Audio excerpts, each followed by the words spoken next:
Hey guys, Marijka, Milton Public Library, back with you. I'm bringing more books. We are on week 2 of fantasy books, so here we go.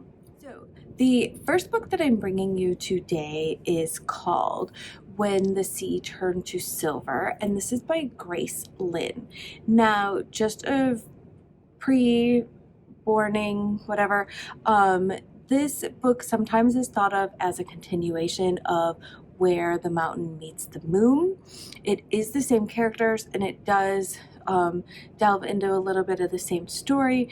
It's not necessarily, but if you are one of those people that absolutely has to get the whole thing and you want to, you can read that book first. Again, it is Where the Mountain Meets the Moon, but today we are talking about When the Sea Turned Silver. So this is a gorgeous book. I just absolutely love when books make you see things and just feel so much as they should. But this is about a storyteller's granddaughter and the incredible journey that she goes on to save her grandmother.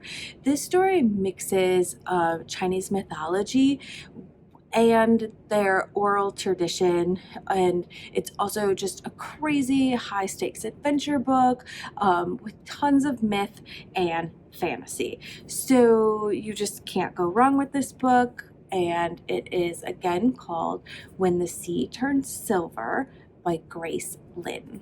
The next book that I'm bringing you today is called Circus Mirandus. And this book is about by Cassie Beasley. So I am 100% a sucker for circus books. When I was growing up, I wanted to run away with the circus.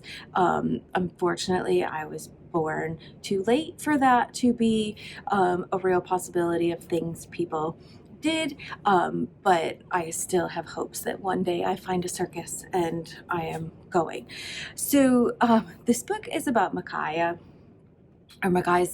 and his parents have died, and he has been raised by his grandfather, and his grandfather tells him all of these stories about this circus Mirandum, and his aunt Gertrudis insists that these stories are dangerous nonsense and they're not true. But now his grandpa is dying, and his grandpa calls upon this like magic favor, and from this man who bends light.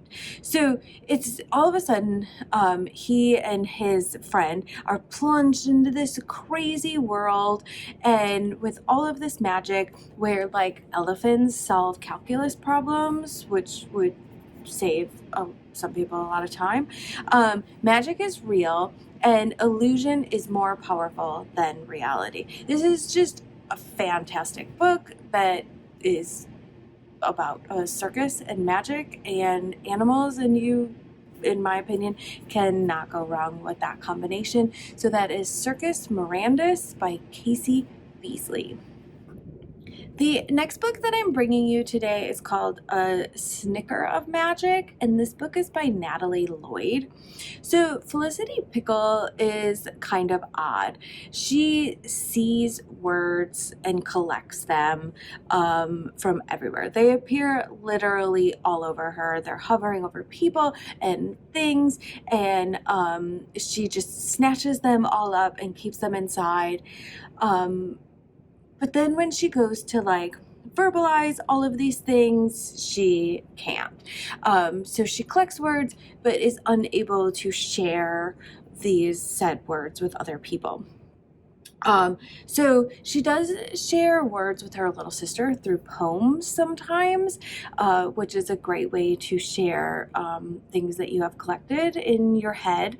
And so she also has this other issue where she's never really lived anywhere for longer than a year. Her mom is kind of wayward and is here and there and just takes them everywhere. So it's really hard when you don't have some sort of like stable floor to really find yourself and become comfortable within yourself enough to be able to communicate with people. So finally her mom has gone back to her hometown, Midnight Glutch, and Felicity's hoping that this place could be home for a while. Not just because she's really craving that stability, but because Midnight Glutch is supposed to be magic, and then it also has like her family lives there, and it's just everything that she has always wanted and needed.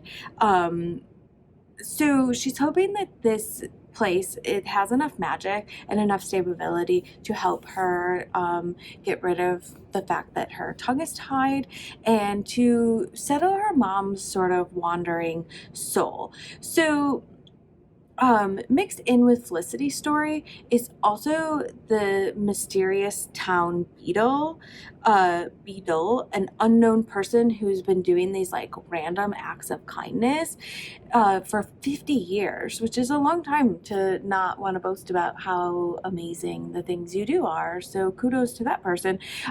There's also this like amazing ice cream shop and the legend of the brothers Threadbare, whose family duel was the end of the magic in this place. It's just, there's so many things going on, but it's done so well that it's really fun to read. So that is A Snicker of Magic by Natalie, Lloyd. The last book that I'm going to bring you today is Enchanted. This is by Gail, Carson, Levine. So Enchanted is really sort of like a take on a Cinderella story, except for in this case, Ella was gifted, more so cursed, the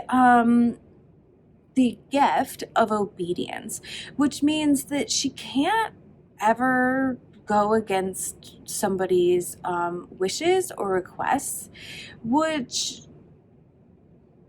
when she was gifted this, it was thought that it would just make her a more pleasing royal. But in honesty, there's nothing that is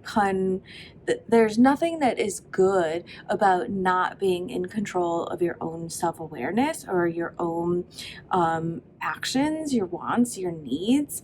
When you don't have those, you don't have the ability to really express yourself and feel comfortable within you.